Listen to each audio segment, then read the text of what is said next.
What's going on, guys? Today is we're going to talk about something a little different, but this live stream was sponsored by the Money Mindset Program. Go ahead and enroll because it's going to be really, really important for not December, May training. So go ahead and get in there. Today, I'm kind of going to go a little bit back in time. All right, so let's talk about this.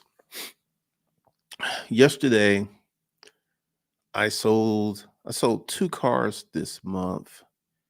This puts me at having four cars left out of 31. And got me to thinking, got me to really, really start thinking, got me to really look at what I was doing. And we got four cars left, 31. And why I hate selling cars. I absolutely hate selling cars. Let's kind of go back at the beginning when I got into getting into the car business the rental car business was way more easy, way more simple, and a lot of people like the commentary, what's going on. A lot of people enjoyed the things I was doing when I was putting up the car content, talking about my experiences. Like this Range Rover. Let me go ahead and tell you what happened with this Range Rover. This Range Rover, I didn't have one person, I didn't have two people. I had three people who lost the keys to this Range Rover. The keys to this Range Rover were $750. And this is uh, this is kind of like the other phone that I had for the car rental business. I actually grew to hate this phone. Well, not this phone, but another one that was very much. I actually because I hated because it was because this like let me tell you the first person who lost the car keys. Fortunately, I leave my phones on silent. So I wake up the next morning and see that someone had called me like um 35 times between 1:30 and 3:30 in the morning. 35 times. Now, here's one of the reasons that I hated selling cars and dealing with it.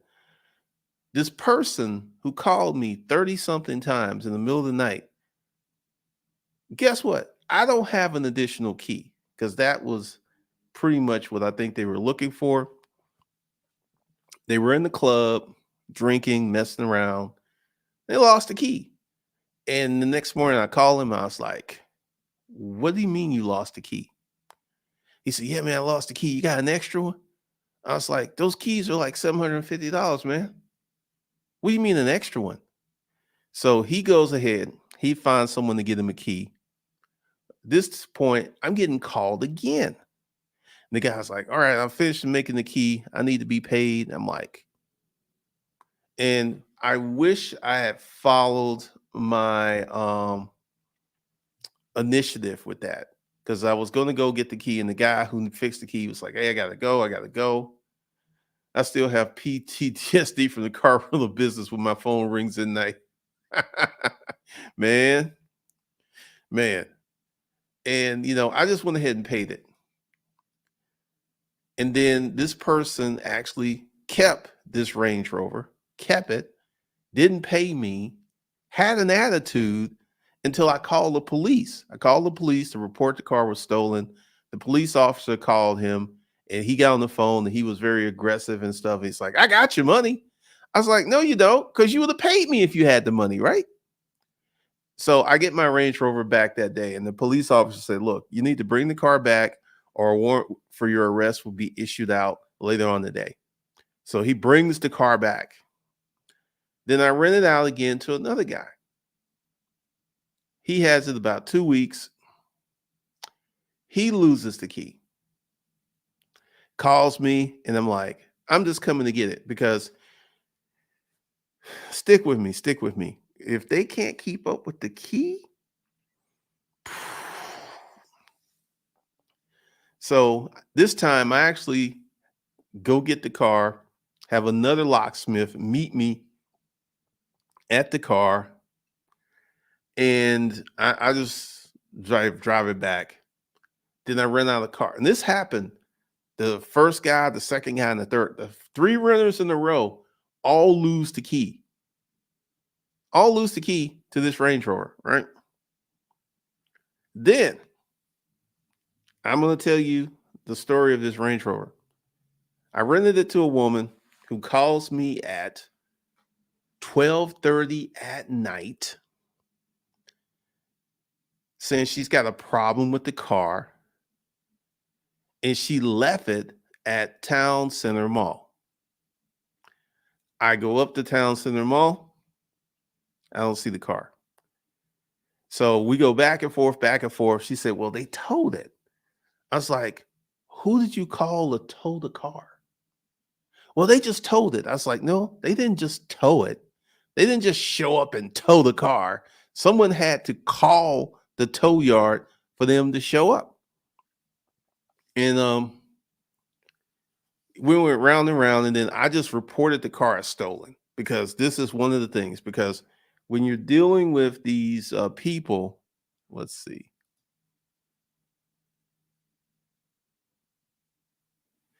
Hustle Talk. I run a used car dealership in Miami. I put GPS on all the cars, but someone ripped one out and threw it on the highway. It took me a year to find that car. Car business is rough, man.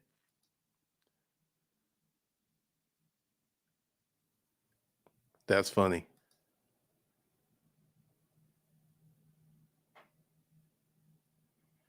I mean, it's wild.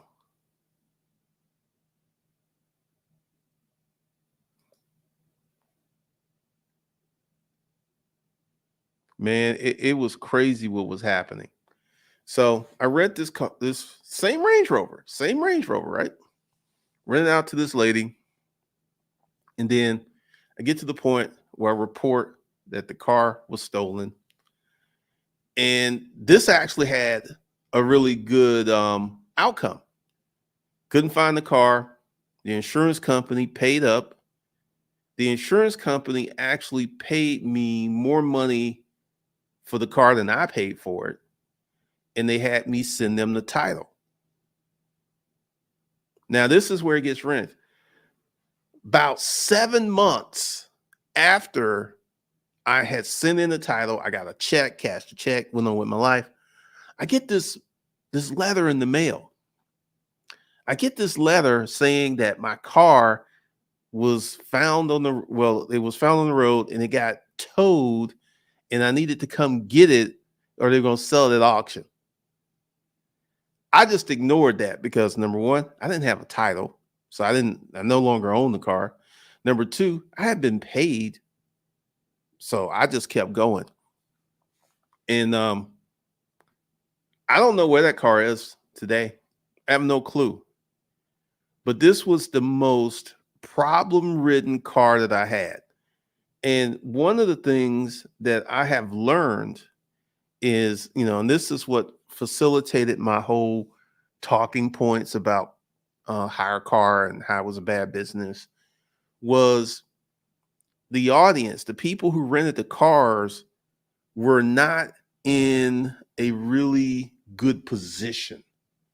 They weren't in a good position. So this is one of the reasons I had so many problems. At one point, I had 20 people arrested for stealing my cars. They would be driving the cars. They knew that they owed me money, and they would just keep driving the car, not paying me. And they would get caught by the police in that car. And then their cases are coming to trial now. They got arrested almost 2 years ago, and their cases are coming to trial now. And I get messages and letters from the DAs and stuff.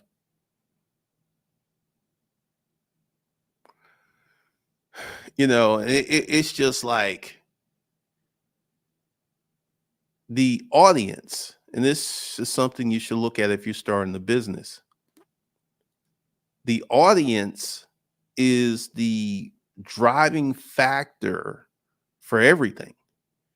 And I'm not surprised that Hire Car has filed bankruptcy. Not surprised at all, because the audience that they catered to, that they tended to, was already corrupt. These people had bad money management habits. And y- like, I don't know how bad your credit has to be where you cannot finance a car. I don't know what that is, but it's got to be really, really, really, really bad to put you in the position where you cannot finance a car. You cannot finance a car. You cannot buy a car. You're in the position where you have to rent a car. Also, one of the things I learned with Hire Car was hitting these people over the head. They were hitting these folks over the head because there's what I would get paid, and there was what people would have to pay Hire Car, and there was additional fees because people were telling me, like, I paid $200. I was like, I didn't get $200. Hire Car was charging for additional insurance. It was just a very, very flawed business model. Very, very flawed business model, right? And pretty much after about, let's see, dang, James, that's crazy.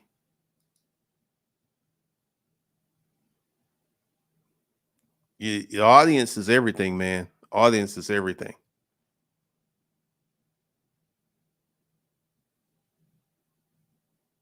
I have a collision shop. I've had 2 Amazon Prime vans leased by an independent vendor. The drivers did about 30K in damage on the vans. Owner ready to throw in the towel.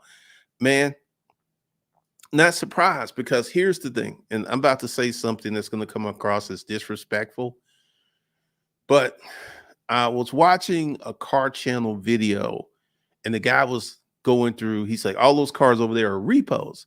And as he was going through the repossessions, he was going through they were all filthy, they were dirty, they were trash, they were messed up, all of the repo cars. So, bad money management, trashed out cars, and these were the repo cars. See, once again, I'm about to come across as massively disrespectful. I personally, like, I got pictures on my phone. One car that was so filthy that the car wash place charged me extra to clean out this car because it was so dirty.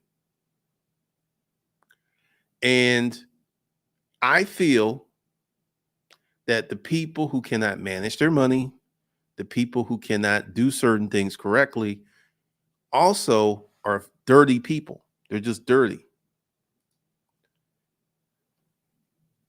Folks rent cars long term because they don't have a down payment or verifiable income to purchase from a buy here, pay here dealer.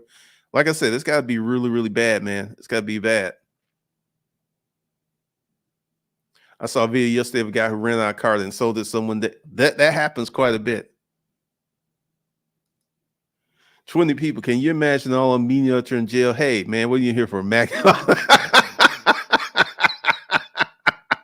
Mac Daddy Hollows, man. Oh, you too.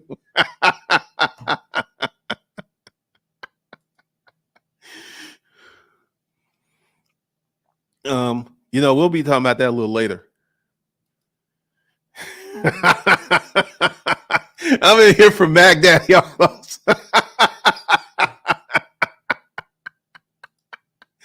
Woo! Like I said, that was funny, but what I learned from that whole experience, that these people were nowhere near responsible. And the people who lost the keys to this Range Rover, man, they were like on me. It's like, hey man, I need keys. I need keys. I was like, and the second one who lost the keys, I just went ahead and got the car back because I already knew what was going to happen. You don't have the money to buy the keys. You're going to be late with the rent. I already knew this. You'd be surprised at some of the cars that come in for repairs, how the inside look. I wouldn't be surprised. I wouldn't be surprised at all. And this is just me getting in the car rental business, me buying cars, me renting out cars, and it went well for about the first 2 months. I didn't start having these issues, but as I got more cars, as I got more renters, the things that started to happen got crazy. They just got crazy.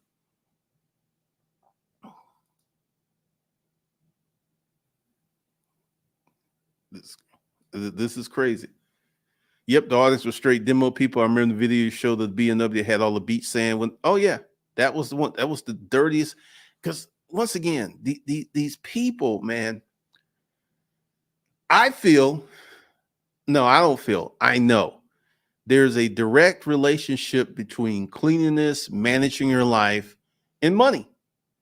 And all of these people had money issues, and the cars came back filthy. I remember another range that I had. It was an LR4. Once again, these women letting their men drive these cars. The lady had rented the car. She had it for a while. Then she let her boyfriend drive it, who had warrants. So he's driving the car. He's driving it fast, speeding. Why would you be speeding when you have warrants? Why would you be saying, "Hey, police, come here, Mr. Police Officer, come over here"? Why would you be speeding when you have warrants? So he's speeding. The car gets impounded. The girl calls me and she doesn't want to tell me what happened. She's like, "Could you call me?" And I was like, "Just text me. What happened? What happened? What happened? What happened?" We go back and forth, we go back and forth, we go back and forth. Then I finally call her, and that's what she tells me. Her boyfriend gets arrested and the car got impounded, and she doesn't know where the car is. So I had to get on the mission where I had to get on the phone, and I called the Atlanta Police Department. I said, "Hey, when you have a car impounded, where do you go?"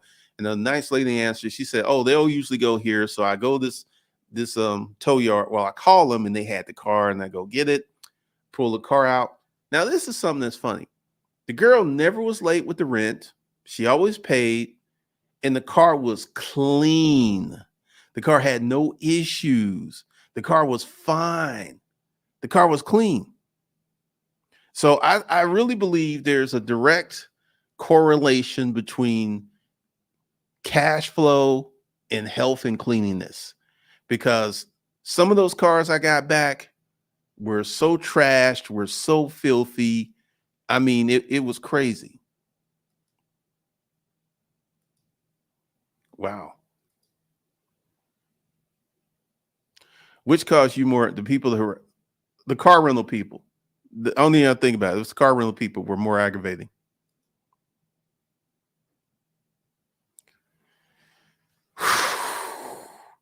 And this is just the car rental business. This is just the car rental business, just going through dealing with the car rental stuff. Just the car rental business, right? Which I decided I wasn't going to do this no more. So I decided to shut it down. And then this is where the issue of selling cars started. Now, in the beginning, I was selling cars pretty quickly because I had a lot. I had 31 cars to get rid of. And one of my best sales was to Carvana. I actually sold this car to Carvana for more than I paid for it. But what was any lesson learned from the car rental business? Never go into a business that you know nothing about before. I mean, I just did that completely wrong. That was just one of the worst decisions I ever made in my life. One of the worst decisions.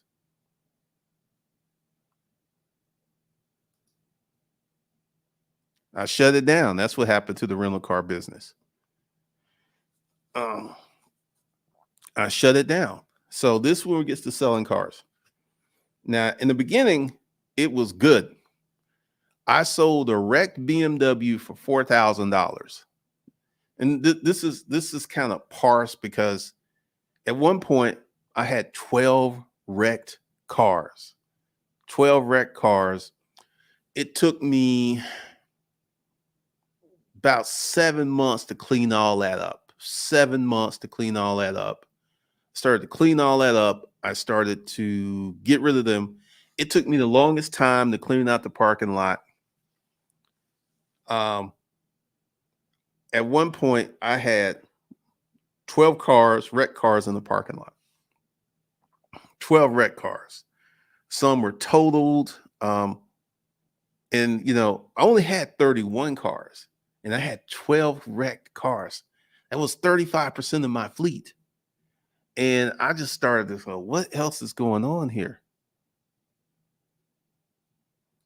If you shut down the business, what do you do with the LLC? Just stop paying on it. That's all you do. And one day I was out there. It was like 9 o'clock at night, and I was just sitting there in the parking lot, and I was just looking, and I was like, there are 12 wrecked cars over there. 12 wrecked cars. 12 wrecked cars. 12 wrecked cars right over there. And at that moment in my mind, I think I made the decision that I was getting out of the car rental business.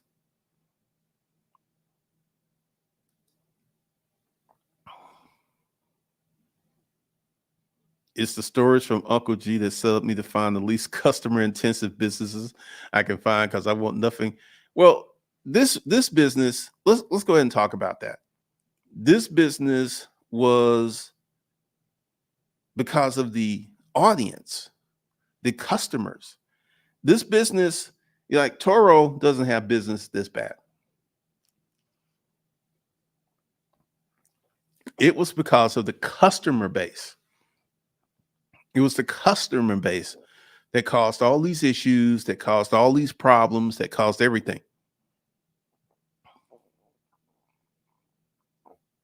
I would never start a car rental business from scratch. I'm not doing that stuff. Um,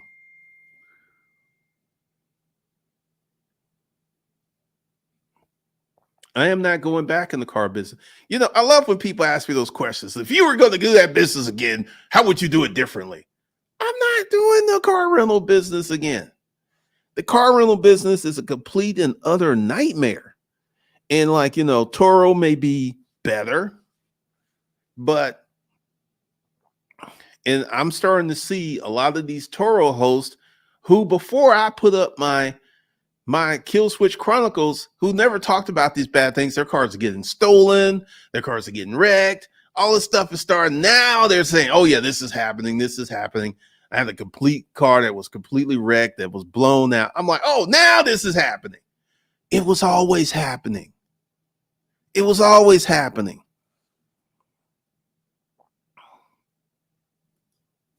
The sense of entitlement and lack of responsibility by many is ruining this country. Man, like I said, I was out there looking at the 12 wrecked cars. And that was one of the things that made a big difference in the business, because you can't rent out a wrecked car. And I had a situation where I had a bunch of wrecked cars that I couldn't rent out, that I had to keep paying insurance on. I had, it was just, let me tell you what happened with one wrecked car.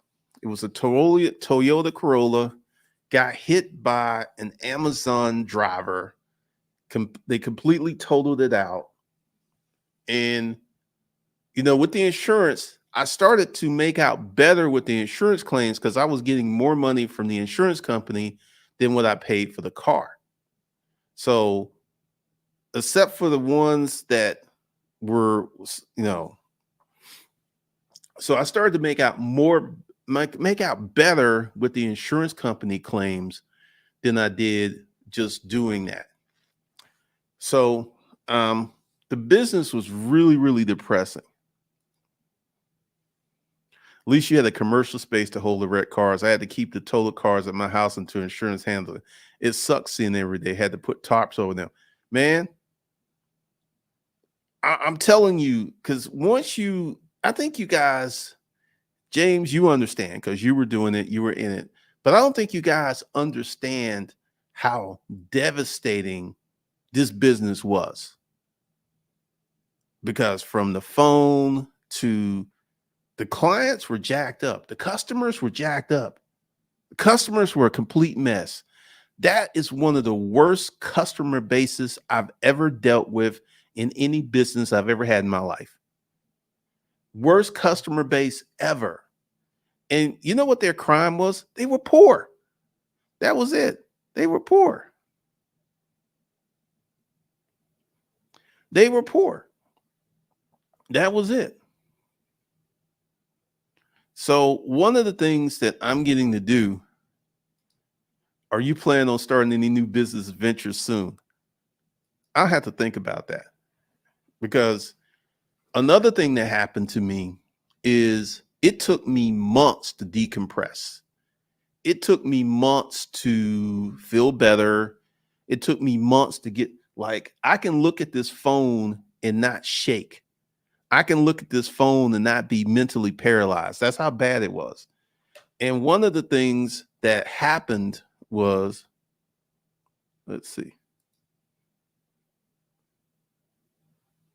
you became wealthy by selling digital product. Did you need a new channel? That's no, like, let me go ahead and give you the reason I got into it. I wanted an additional source of income that wasn't YouTube related. That was it. If I get it up, get it running, had this money, just go into investments. No, didn't happen. Because even though I made $130,000 in those 6 months, because I had a lot of cars, let me go ahead and give you a number. If all of my cars were serviceable, I would have made $250.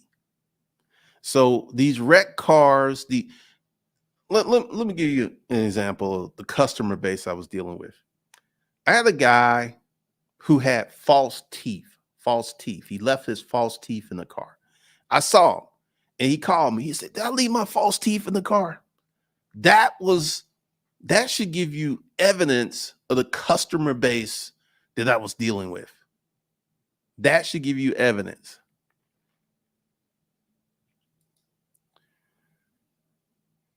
If anything, I need a middle class, preferably upper middle class, well off to wealth audience, where I just did with the moderate size audience that pays and give great service to them. Hey, I understand. I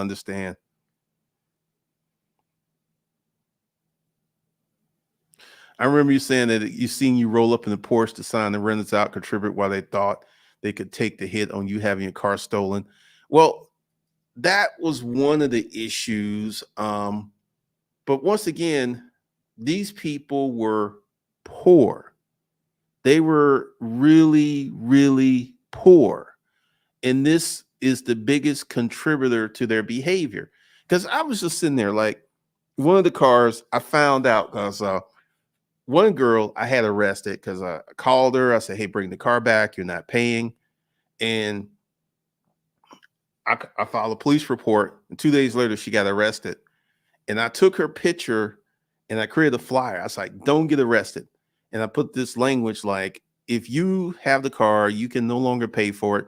Just bring it back and we'll just go our separate ways, because I will have you arrested." And after I had put that in there, I didn't have any more people just keeping my cars, because I think these people felt that they were entitled, that, hey, he's got a car, he's got all these cars, he should be good if I keep it a few days. Let me tell you what happened one night with a BMW. Had this girl, she was calling me, right? Calling, saying, "Hey, I'm here to place, I'm dropping off the car." Now, what she didn't know was I was there at the office and I saw her and I checked her out. Guess what she did? She took off in the BMW that supposedly she was supposed to be leaving there. And she went all the way to the other side of town. And, I was watching her because I had the kill switch on that car. And I was like, I can't turn it off until she parks.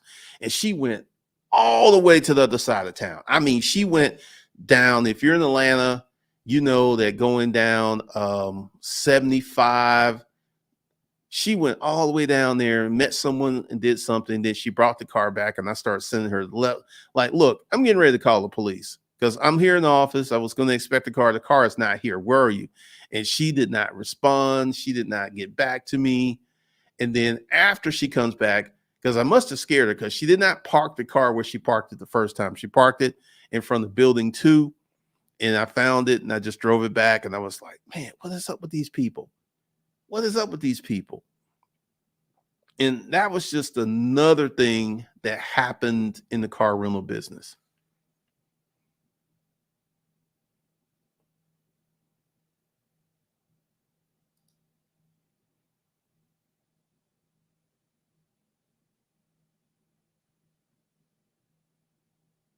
When you did the car rental business, watch like someone having their life and assets seized and dissolved. Man, it was crazy. Appreciate that. Thank you. No. I suffered a stroke when I had that heart attack. So that heart attack had a lot to do with the stroke, not stress. Um, One of the things that I really looked at, that business was so disruptive and so damaging and so much. And this is after I got in the car rental business, after I bought 31 cars, and literally I just started to see all kinds of craziness. When I do my taxes this year, because I haven't done them yet, I'm going to be at about a $400,000 loss because of that car rental business. Because this is why we're about to get to the part why I hate selling cars. When I bought the cars, the market was high. And I might be able to show you this. I got this from Car Rental. The prices are crashing right now. Every now and then I'll just, I put up my newer X5 just to see what they give me. It was almost like 70,000, not 70. It was almost 50,000. I get a message from them today. They will give me 38,000. So the price has dropped like almost 12 grand, like 12 grand in just a few months. So one of the things I'm having, and like one of the things I did, and like yesterday, I got rid of the last wrecked car. And this car, I remember the guy who was driving it. And this was another problem with this business. People would be having issues with the car and they would not tell me. I would get the car back, get in it, and hear some weird sound or something. And then I was just like, hey, man, it's making this weird sound. And I just it was driving fine for me. I don't know anything, man. I just brought it back. Get the car back, be missing the rim, get the car back, be missing the tire, get the car back. All kinds of craziness, right? So yesterday, and this took me months to get rid of this car because everyone wanted to give me less money for it. They would come look at it. Then the car had an oil leak and the car would be smoking and all this other stuff. And I finally got rid of that car yesterday. And this leaves me with, I have 2 cars. I have 3 cars in the shop. 1 car will be out the shop tomorrow. Now I have 2 cars to sell. And these cars are fairly nice. And I just got to kill the price because that's the market. That's the market we're in. That's the market we're in. And let me go ahead and talk about why I hate selling cars. Let's talk about yesterday. This guy, they see the cheap price, right? They see the cheap price. And I literally got calls. I got people from Florida, North Carolina, Texas, New Hampshire. Hey, I'm interested in that BMW 330i.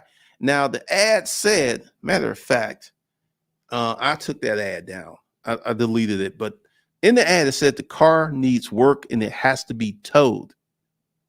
And I got people from other states messaging me about this car, and it has to be towed.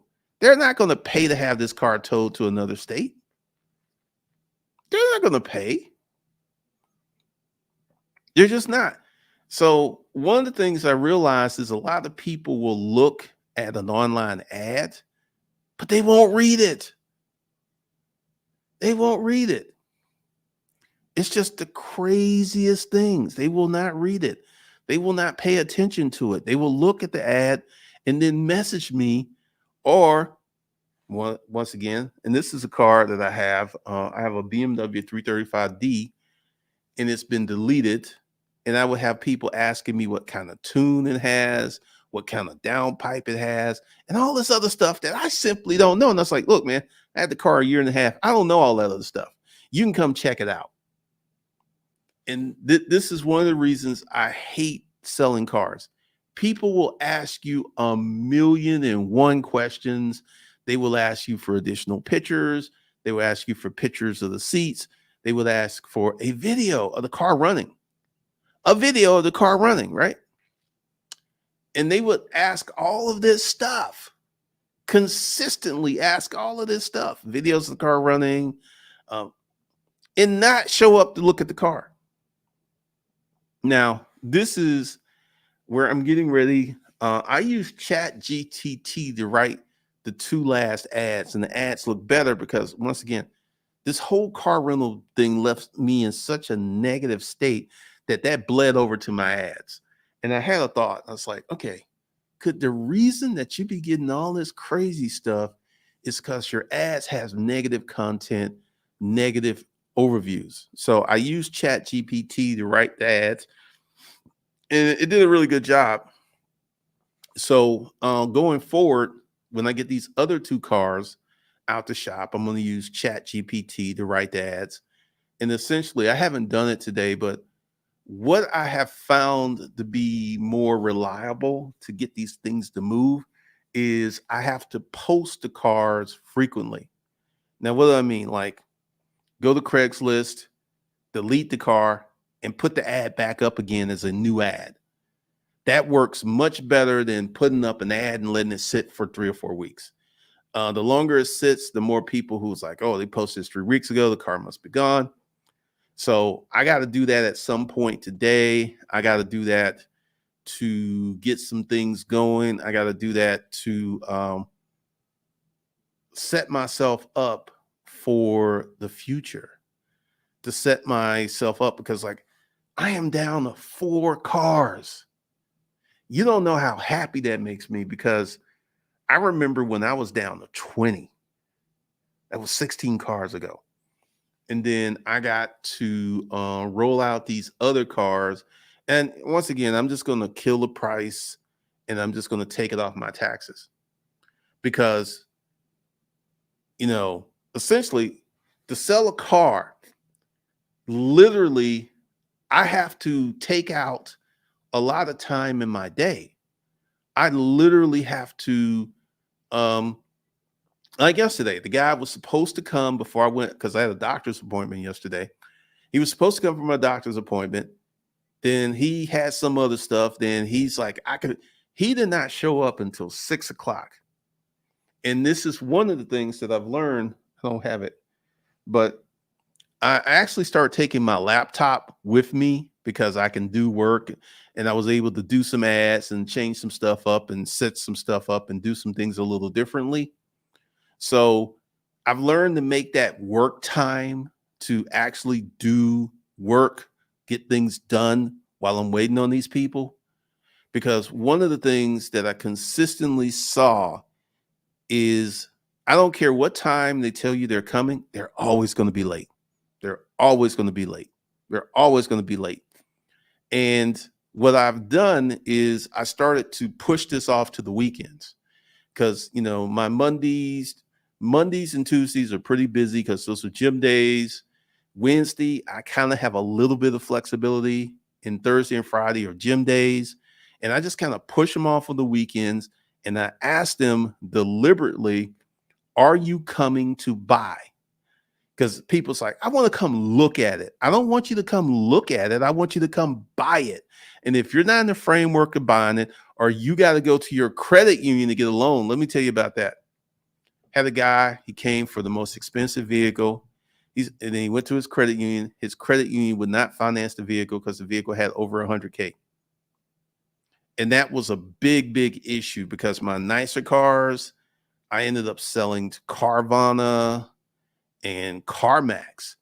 I sold that Mercedes. Fortunately for me, that Mercedes did not have a lot of mileage. I sold that Mercedes for $1,000 more than what I paid for it. So I got out the Mercedes good.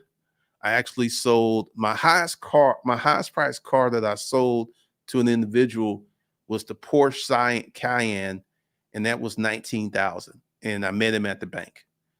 But right now, I'm just like the people don't have money, man. The people just don't have the money. Oh, let's see.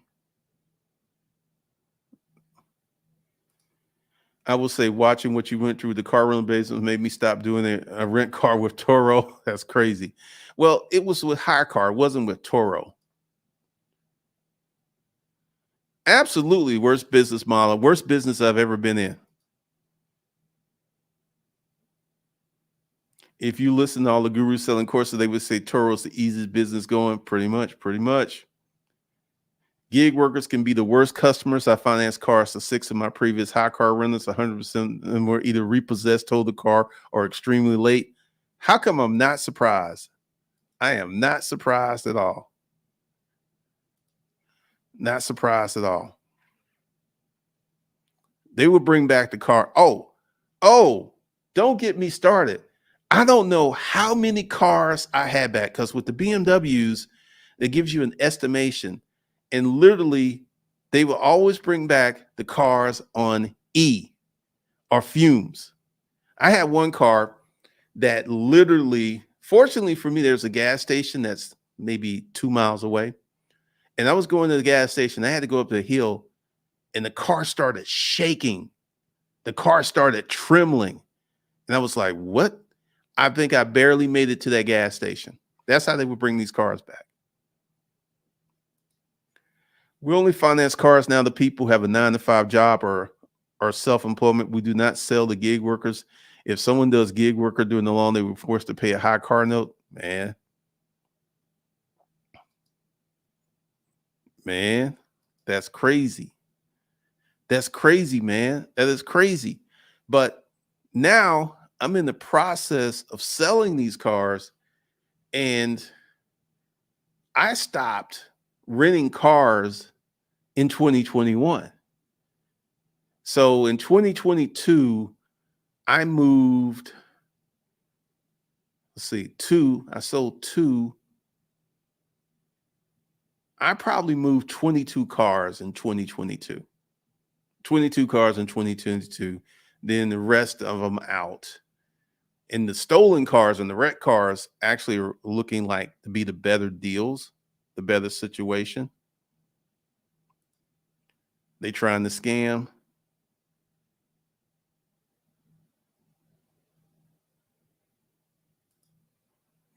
Pretty much. They're not reading the descriptions.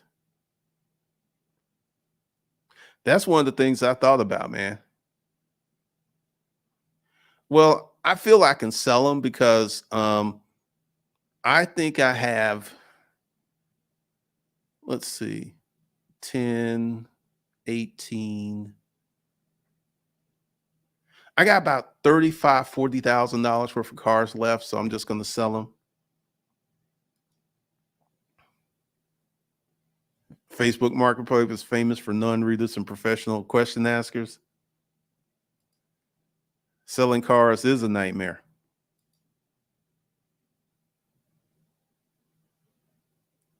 Thank you, Malik. I appreciate that. Because I wanted to expand my business empire. Because everything I have right now relies on YouTube, and I wanted to get something a little different, and it didn't work out. Selling cars can be a hassle since the customers are picky. However, customers who are financed with no credit need the car and give little to no hassle when selling. Almost 100% of them buy because they need a car, man. They need a car. They need a car.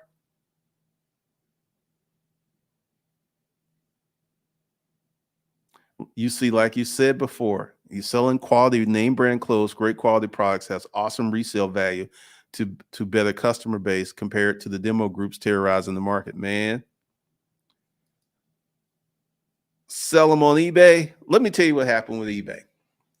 Actually, I put some of these cars on eBay, and I put the BMW diesel on there, and it went for $12,000. And the buyer, the guy who won, who actually was fighting another guy, completely disappeared. Didn't hear from him, messaged him several times. He never got back to me. He never got back to me. He never responded to me. He was just gone with the wind. So eBay ain't working. Pretty much, pretty much.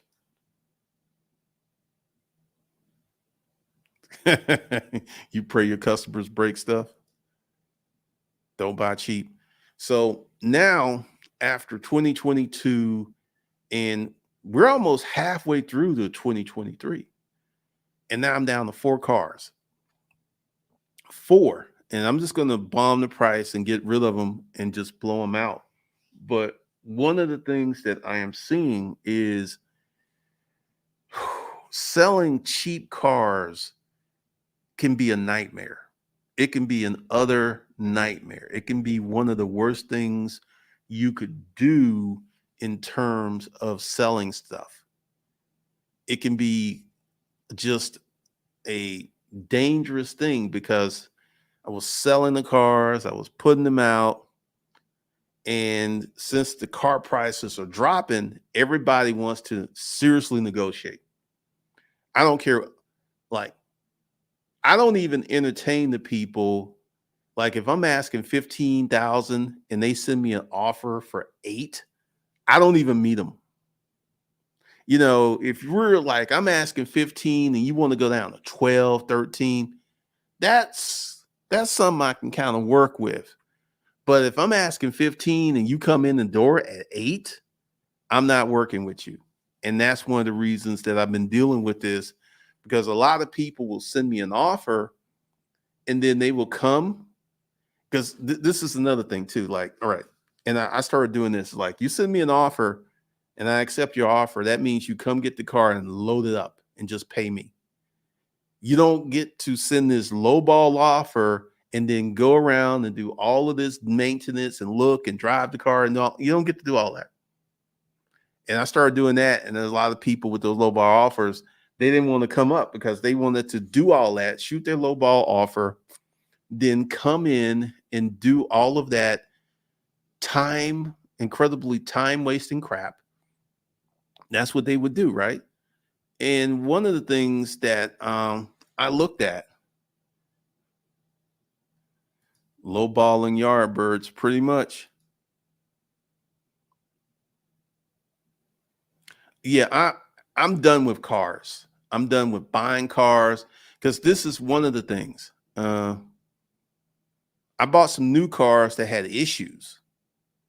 And what I see with the car rental business, the car selling business, you got to actually be aware that you can buy cars that are going to be messed up, they're going to be jacked up, and you got to spend money to get them fixed to sell. And you could buy a car, put money into it, and just make your money back. I don't want no parts of that. I don't want no parts of that. So yeah, I am done with the car business. And now that I have some nicer cars to sell, it's going to be a little different, because like I said, once I find that sweet spot on price, I'll be able to blow them out. But I'm not messing with the car rental business or the car selling business or any of that stuff anymore. Because here's the thing. I was in the business 6, 7 months. I've been getting out the business going on 2 years. 2 years.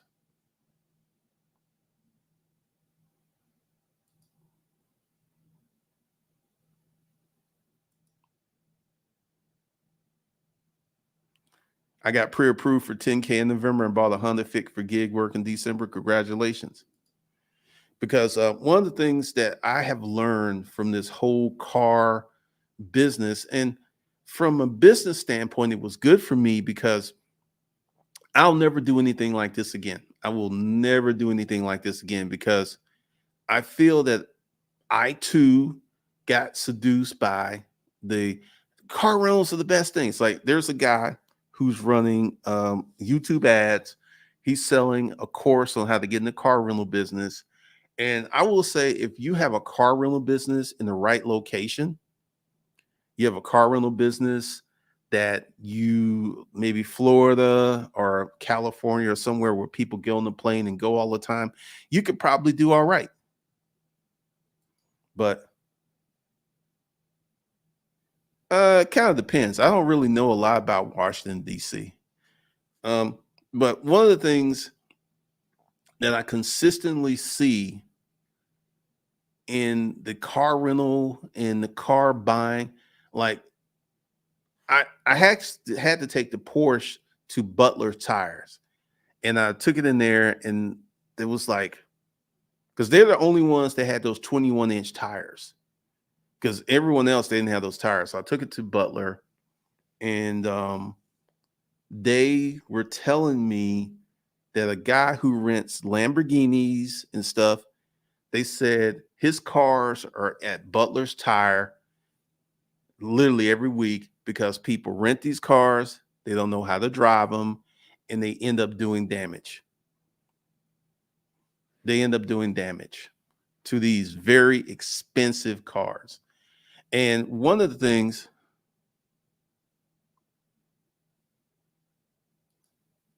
all these app businesses have a short window when too many people are talking about it's no longer profitable. I would agree with that. I would agree 100% with that. Paying for boosted ads on Facebook Marketplace may help move the cars faster. I boost all my listings. That's some actually I haven't. I used to boost them. We'll see. We'll see. I may try that a little later on. Thanks for bringing that up. But one of the things that I wanted to do going forward, because like I said, I am so glad to be at 4 cars. You just don't know because when I started this process between rec cars and the Mercedes, I was at 31 cars. And I've been selling cars for a year and a half. Took me 6 months to get in the business, and I'm still selling cars a year and a half. And once again, I'm a little bit more diligent, and I will share, since I've been working out, my energy level is up. I get more done, I do more. I'm in a better situation. I'm in a better position mentally because that car business, I think it had a depressing nature. I think that it had some very bad elements to it that really were not long-term sustainable for me. And I am very glad that I shut it down. And I'm glad that I'm not doing that. I realize making money online is very difficult. Man, what he did is he promoted his listings on Facebook Marketplace. And that's something I'm probably going to do because to list a car on Craigslist, you have to pay $5 per ad, which is not a lot, but essentially, sometime today, I'm going to pull them down and I'm going to put them back up every day just to get these cars sold because, like you don't understand. When I got down to 4 cars, man, 4. I was elated, and for these 4 cars, they're not damaged. And this is one of the things that really got me because all those cars I got were in grade A condition when I got them. And literally, I started seeing the damage happen to these cars quite quickly, quite fast. And all the cars were damaged. Like, let me tell you about BMW X5, which this one guy just dogged out the back door, like where the back door closes against the flush of the car, the edge was kind of bent up. I'm like, I don't know how these people created this damage that they did. I have no clue to how these folks were doing the things they were doing. I mean, it's not like this stuff could just happen. The kind of damage and stuff that was on these cars had to be done. It just didn't happen.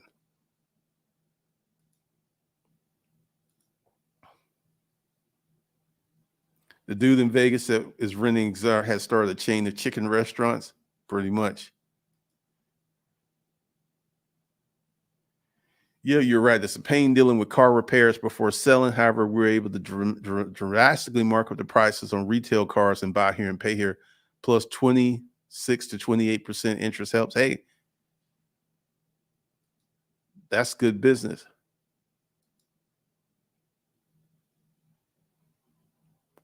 Let me just go ahead and compare doing what I do now compared to renting cars is like waking up and walking into a beautiful, lush oasis, and going to renting the cars is like walking into a war zone. So there's no, like I would like disagree a little bit with you. Like, I guess because I'm used to it, used to social media, used to all this other stuff. But that car rental business was just, like I said, the phone that I had for the car rental business, I hated that phone because every time that phone rung, something was wrong. Someone and don't I had like 60 flat tires. And and these conversations got to be very testy because I was like, when you got the car, was the tire flat? No. So why is it my responsibility to fix this flat tire since the car's been in your possession? Well, hire car says tires. Yeah, when you drive out, the tires were fine. I did that. Now the car's been in your possession. You need to fix that tire. If you don't want to fix it, I'll just have it towed and take it back. That became a very testy conversation. So one of the things that is really interesting,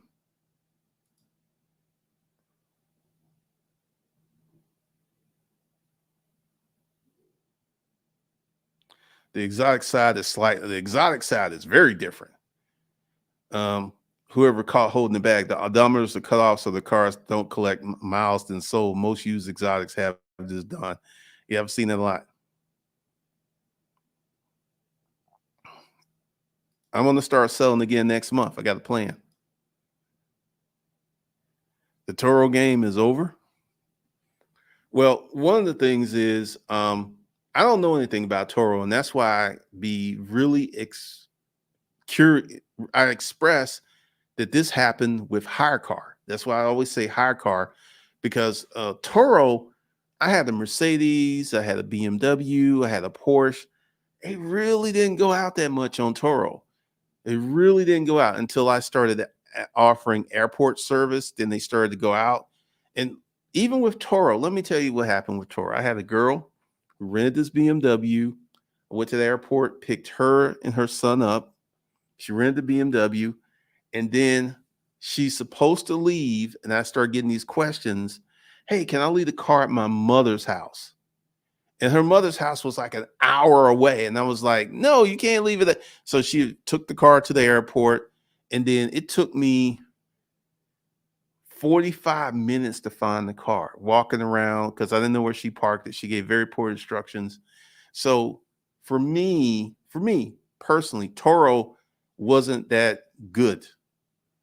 I had one guy who rented the Mercedes like 6 times. He was more of a baller type. So that really well.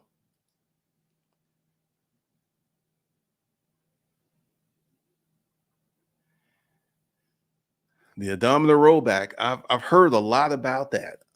There was these 2 guys in Arkansas who got arrested for that because they were rolling back the odometers on all their cars. It was crazy.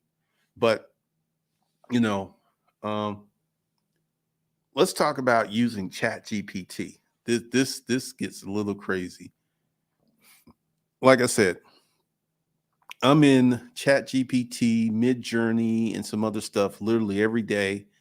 And Chat GPT wrote my last two ads because I said make it longer, make it more professional, make it more persuasive. And I feel it did a very nice job for writing ads because typically, writing ads is grunt work, right? It's just grunt work. So wrote the ads, got the ads up, and we're really starting to do well because like I said, I did a video talking about why you should be working on your Chat GPT, why you should be working on getting certain things built, because going forward, this is just the world we're going to be living in. Yeah, I mean, because here's the thing. This is the time to get into the Chat GPT. This is time to get in the Bridge Journey. Like right now, there's a bunch of people who are running over to Etsy, who are making digital art and trying to sell it on Etsy. So I figure the rest of the year, Etsy's going to be flooded with these sellers.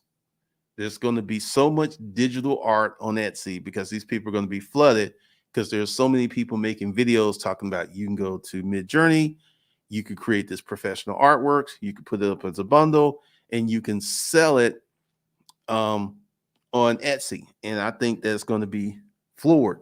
But here's something else, and I will say this: if you get into Chat GPT now, you get into Mid Journey now, and you stay with it a year, you will have created yourself a six-figure marketable job skill.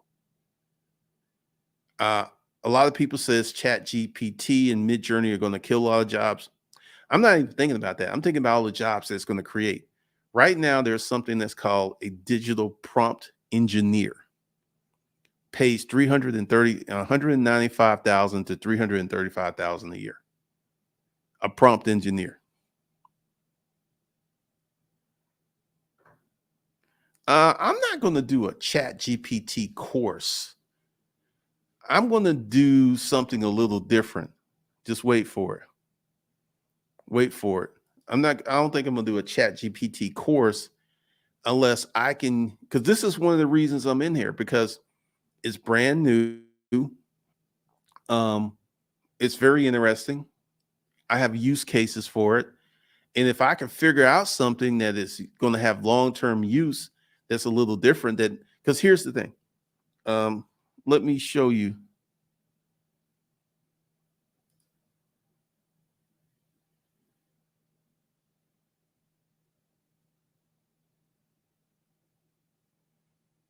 Not a bunch of companies. Okay. Here's the thing. When we look at Google, Microsoft, Meta, these are not like a ton of jobs. Okay. I don't know why you're shocked that I don't realize that they're not a ton of jobs. But for the person, let me go ahead and be really, really clear. For the person who actually, like, let's say, I would say 90% of the people on Chat GPT are just playing around. And I would say 10% are very serious and they're taking it to a higher use case level. For that 10%, there will be opportunities and there will be jobs. But for the average person who's just playing around on Chat GPT, playing around on Mid Journey, no, there will not be any jobs.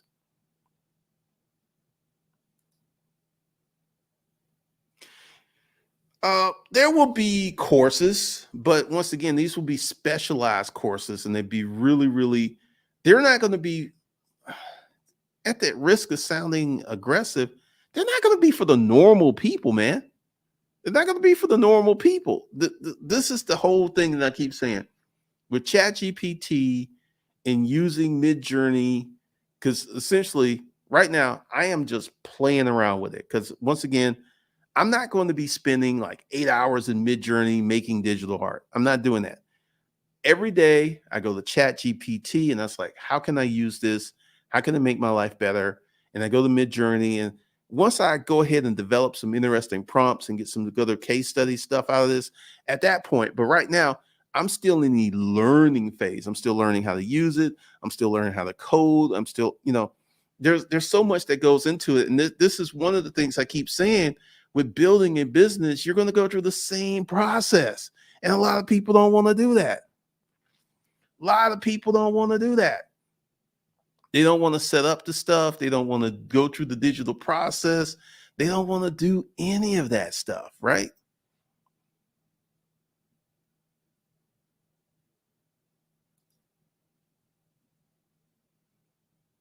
I have a job. It's called my business.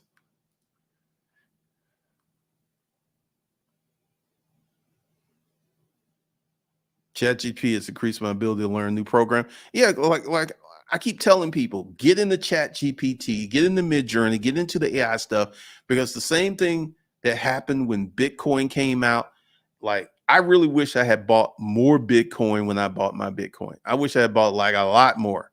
But one of the things is this is the beginning stages of AI.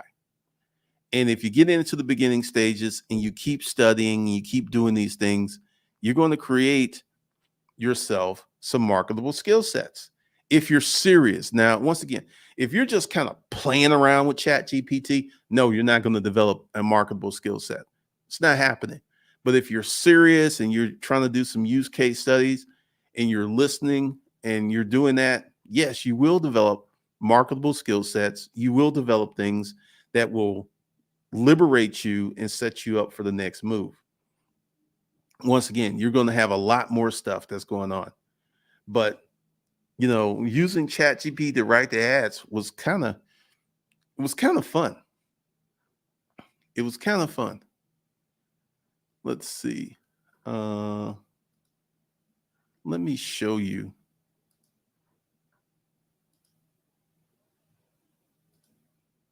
Let's present the screen.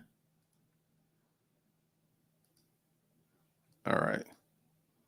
So all I did was looking for a car that offers the perfect combination of power and fuel economy.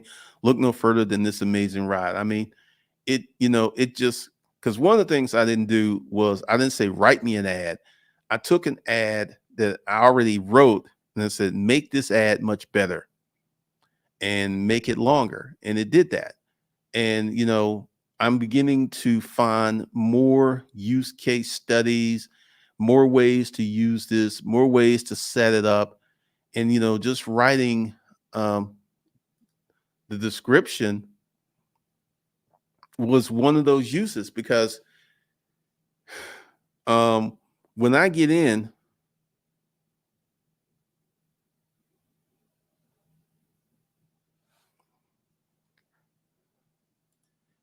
you will see next month. You will see. I use Chat GPT in real estate because, once again, people who are using it for professional uses and finding ways to use it are going to find some interesting and creative ways to use it. But you have to get in there. You have to use it. Like last live stream I did, I had all these people saying you could do this with Chat GPT, and I was like, no, you can't. And I went to Chat DP and actually asked it to do it, and it said, no, I can't do it because these things are limited.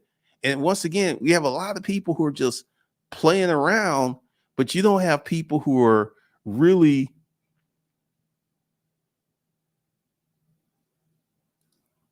if you use Chrome, they have an extension that has better prompts for GPT. Once again, you got to use it, man. You got to use it, because one of the things, like yesterday, I didn't do any videos because I was doing car stuff. And this is one of the reasons that I hate selling cars, because I actually thought this guy was going to show up, when he said he was going to show up. But when he hit me up and he said, I'll be there, I was like, it just kills your day. And once again, I have my laptop in my car, and I'm doing what I can. And this weekend, I'll be doing more car stuff, because literally you have to. And this is another reason I hate selling cars. When you have someone who's really interested, you have to keep up with them. You just can't like ignore this person who's trying to give you money. One of the things I know from business, the easier it is to do business with you, the more likely people will do business with you.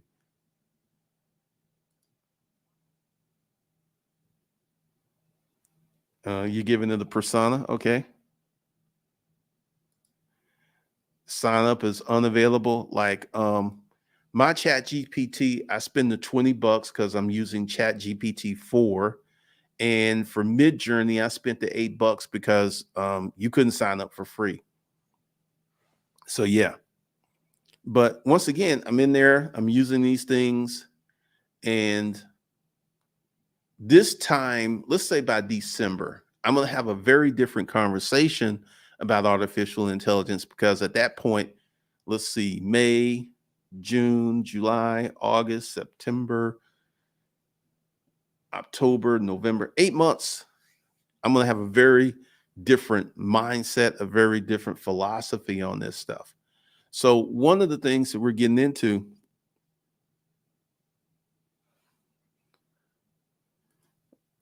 there it is. Because here's the thing. Now, I saw a guy talking about $8. He was like, he was talking about another AI tool that you can use to create digital art. And he's talking about it has more features than the Mid Journey, and you get all this other stuff, and you don't have to pay this $8 per month. And that just kind of blew me. $8 per month ain't nothing. $8 per month? It's $96 a year. That's nothing. I use it for text messaging, emails, follow-ups, and finding trendy real estate topics. I got to give it to it. For email follow-up and those little prompts, it's great. It's great. It's great. So I can agree with that, the real estate trapper.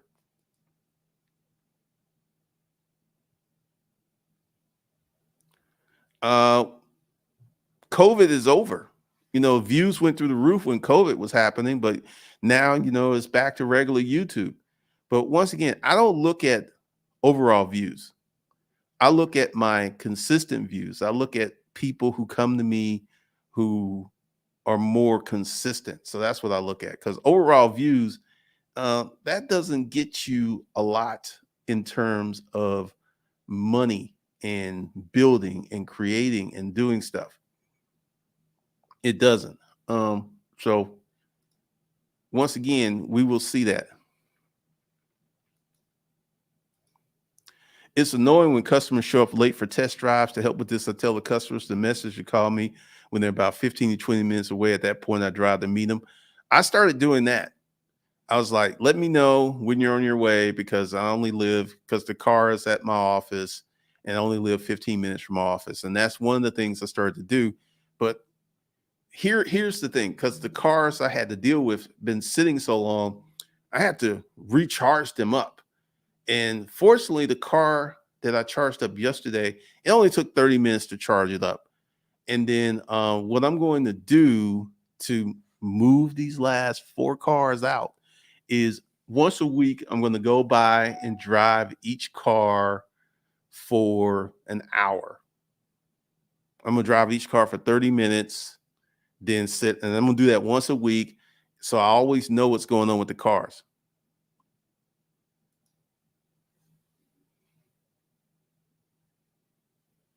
The trending viewership changes during the summer. For example, with personal finance, those views go down in the summer because people are spending.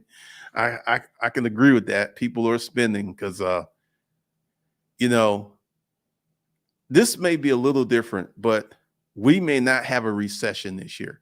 And I know that's very anti YouTube, because everyone's saying we're going to have a recession, the dollar's declining.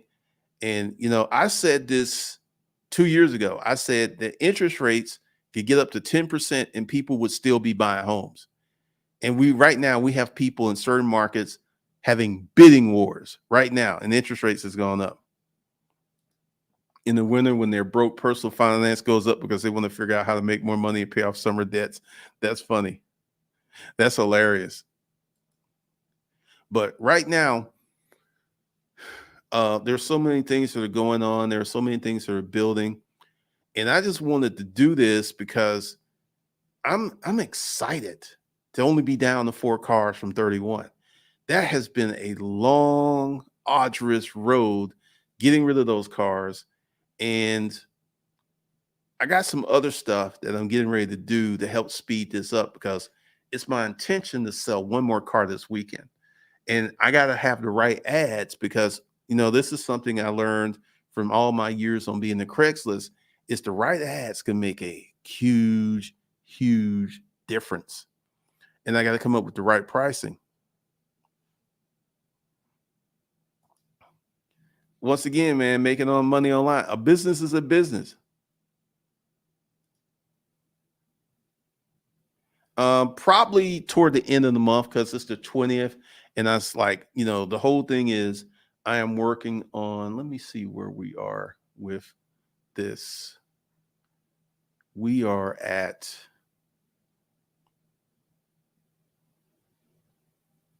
woo, okay. All right, all right, all right. 795. Um, there's a chance that we will get to 1,000 students in the money management course before the end of the month, which is very exciting. Which is very exciting. So we got a lot of stuff to go. And like I said, yesterday, which was Wednesday, is my off gym day. I had to go pick up a car out the shop, get that presented. Then I had to sell a car. Then I had a doctor's appointment. Then I had some other stuff to do. And that literally just killed my day. And I didn't even make any videos. I didn't put up one. I didn't make any videos. Yeah, because once again, if you got business questions, you're gonna have to wait to next month because I'm rolling this out in a sequential manner. And also I'm going to be doing some special webinars and stuff about that. So we will have lots of things because a lot of people will, it's not been happening because I've been on this situation of the money mindset course and I got some more stuff to do and I got some more things to work on. But we're going to actually get into a lot of stuff next month.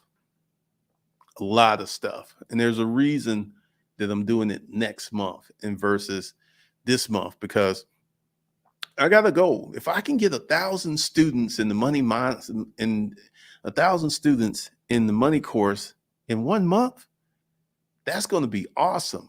That's going to be great. That's going to be very liberating, right? So we're going to be doing that. We're going to be working on that and some other stuff.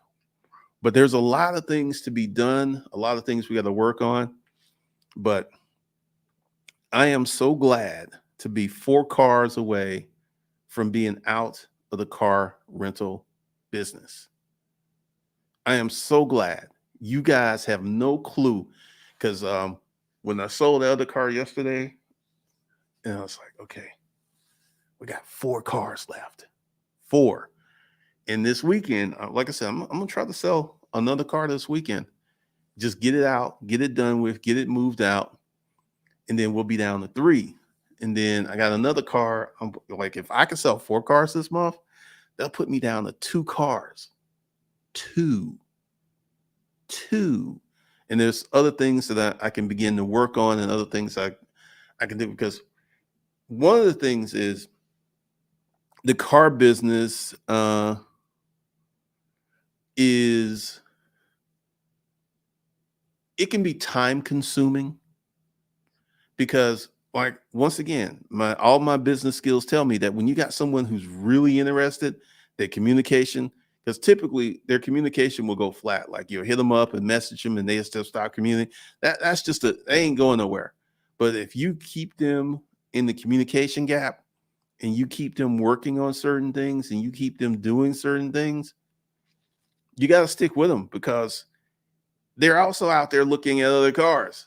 So if you got to show them that, hey, I'm really interested in selling you this car.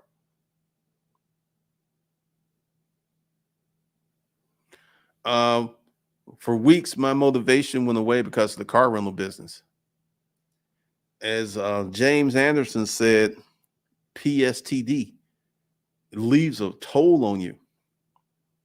And one of the things is you just got to keep showing up, man. You got to keep showing up with it, even when you don't feel like it. You got to keep showing up because this is the thing that will get you through.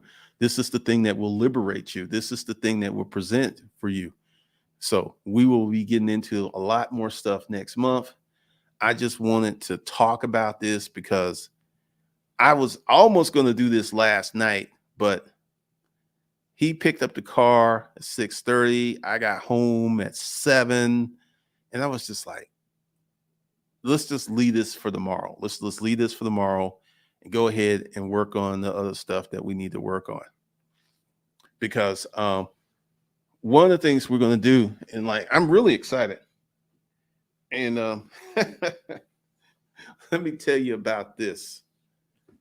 It's brand new, it's still in the package. I bought this to sell on eBay, and eBay just got super funky. eBay got like crazy funky for a while, and I'm going to give that away. I'm going to give that away in May, because I can kind of give you an overview of how this is going to work. Because the 1st of May, I'm going to put out all of the criteria and stuff, and one of the students of the new protocols is going to get this, and we're going to talk about it. So it's going to be real interesting, because we got a lot of stuff we're going to do. Lot of stuff we're going to do. All right. So I've been here an hour and 20 minutes. I want to thank you guys for joining me. Be sure to get the money course, because it's going to be really key for a lot of stuff that we're going to do in the future. And I will talk to you guys in the next one. Have a good day.